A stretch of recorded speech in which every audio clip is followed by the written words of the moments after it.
আগুন ধরাচ্ছি, অনেক বাতাস কুলা দিয়ে আজকা দিয়েছি। এখন কড়াইতে তেল দিচ্ছি, তেল গরম হয়ে গেছে। এখন দিয়ে দিব পেঁয়াজ কুচি। পেঁয়াজ ভাজা হবে, পেঁয়াজগুলা এইভাবে ভাজতে ভাজতে ভাজা হয়ে যাবে। এইভাবে নাড়তে থাকো, নাড়তে থাকো।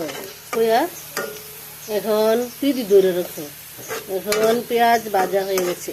আগে থেকে মশলা গুঁড়া মাংস মাখে রাখতেছি।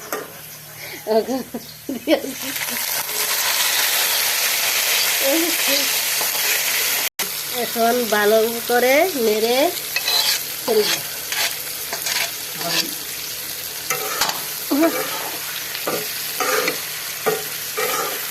নাড়া শেষ, ঢাকনা দিয়ে ঢেকে দেব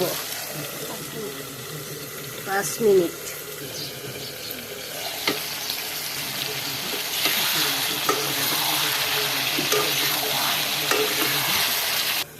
এখন কষানো শেষ, পরিমাণ মতো পানি ঢেলে দেব।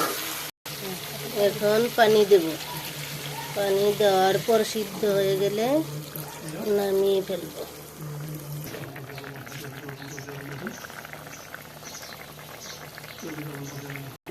এখন শেষ হয়ে গেল কচি দেশি মুরগির মাংস।